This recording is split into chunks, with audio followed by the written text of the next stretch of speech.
Halo adik-adik, bertemu lagi dengan saya Pak Danar. Saat kita makan, makanan akan diproses menjadi potongan kecil hingga makanan terurai menjadi bentuk zat yang bisa dicerna oleh tubuh. Nah adik-adik, rangkaian proses mengolah makanan tadi akan membentuk sebuah sistem yang disebut dengan sistem pencernaan makanan. Di video kali ini, kita akan belajar bagaimana perjalanan makanan dalam sistem pencernaan makanan. Yuk, tonton terus videonya.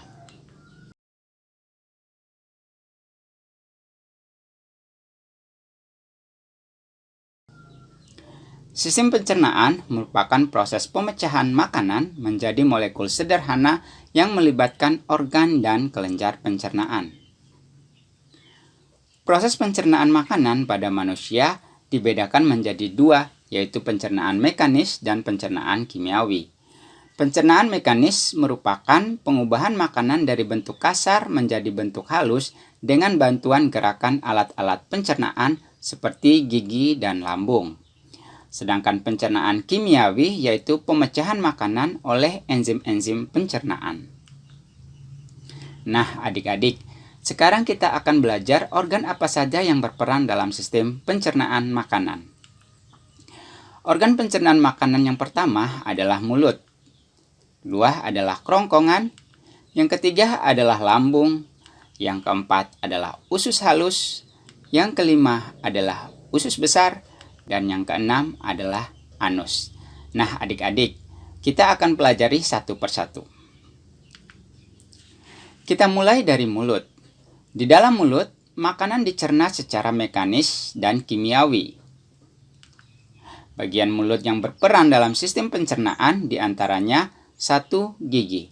Gigi merupakan alat pencernaan mekanis yang berfungsi memotong makanan menjadi potongan-potongan yang lebih kecil. 2.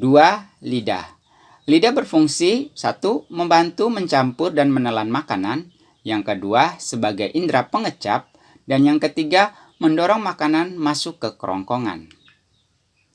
3. Kelenjar ludah. Kelenjar ludah berfungsi mensekresikan saliva atau air liur yang mengandung enzim ptialin. Enzim ptialin berfungsi mengubah amilum menjadi maltosa. Organ pencernaan kedua adalah kerongkongan atau eksofagus. Kerongkongan adalah saluran sempit berbentuk pipa yang berfungsi sebagai jalan makanan dari mulut menuju ke lambung. Bagian atas saluran pencernaan terdapat faring. Faring merupakan daerah percabangan menuju rongga hidung, kerongkongan, dan tenggorokan. Faring dilengkapi dengan epiglotis yang dapat menutup saat makanan lewat. Organ pencernaan ketiga adalah lambung. Lambung terletak di sebelah kiri rongga perut. Di dalam lambung terjadi pencernaan secara mekanis dan kimiawi. Lambung terdiri atas 3 bagian, yaitu bagian atas yang disebut juga dengan kardiak, bagian tengah yang disebut juga dengan fundus, dan bagian bawah yang disebut juga dengan pilorus. Adik-adik, seperti yang kita bahas sebelumnya, di dalam lambung terjadi pencernaan mekanis dan kimiawi.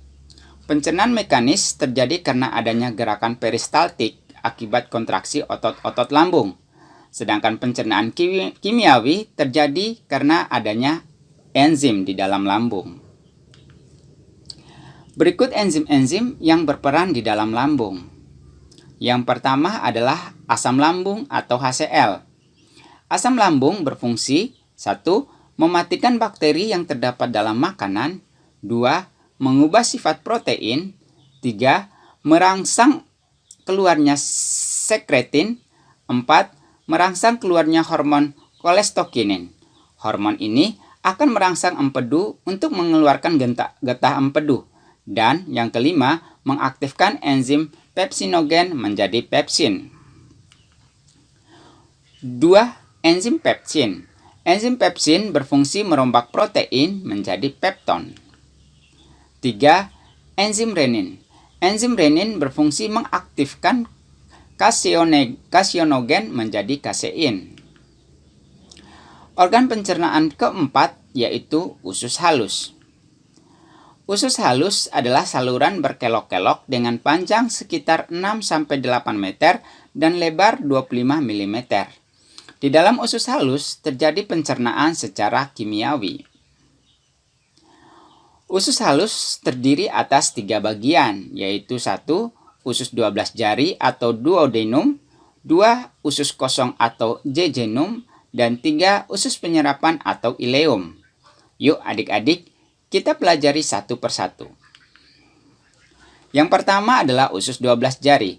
Usus 12 jari berfungsi sebagai tempat pencernaan makanan secara kimiawi.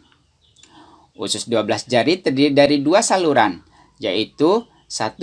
Kantong empedu yang berisi cairan empedu yang dihasilkan oleh hati yang berguna untuk mengemulsi lemak. 2. Pankreas yang menghasilkan getah pankreas yang mengandung beberapa jenis enzim seperti amilase, tripsin, dan lipase. 2. Usus kosong. Di dalam usus kosong, makanan mengalami pencernaan secara kimiawi oleh enzim. Enzim-enzim yang dihasilkan antara lain enterokinase, laktase, erepsin, maltase, dan disakarase. 3. Usus penyerapan. Di usus penyerapan terdapat banyak lipatan atau lekukan yang disebut dengan villi. Villi berfungsi memperluas permukaan usus sehingga proses penyerapan zat makanan akan lebih sempurna. Organ pencernaan kelima adalah usus besar. Usus besar terdiri atas bagian-bagian kolon ascendens, kolon transversenden, kolon descendens. Di antara usus halus dan usus besar terdapat sekum atau usus buntu. Pada ujung sekum terdapat tonjolan kecil yang disebut dengan appendix. Bagian akhir usus besar disebut dengan rektum dan terdapat lubang pembuangan yang disebut dengan anus.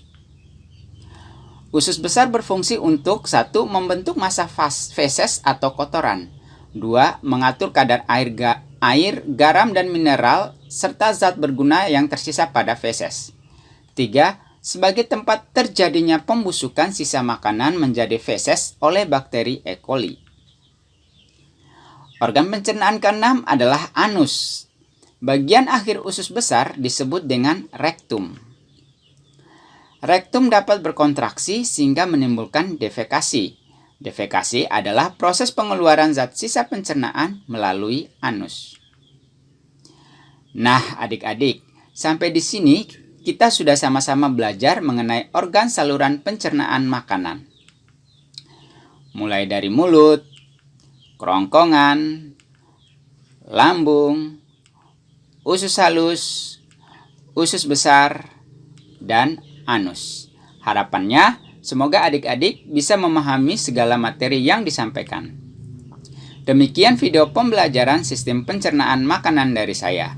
Jika adik-adik punya pertanyaan, silakan diketik pada kolom komentar. Sampai bertemu kembali di video pembelajaran berikutnya.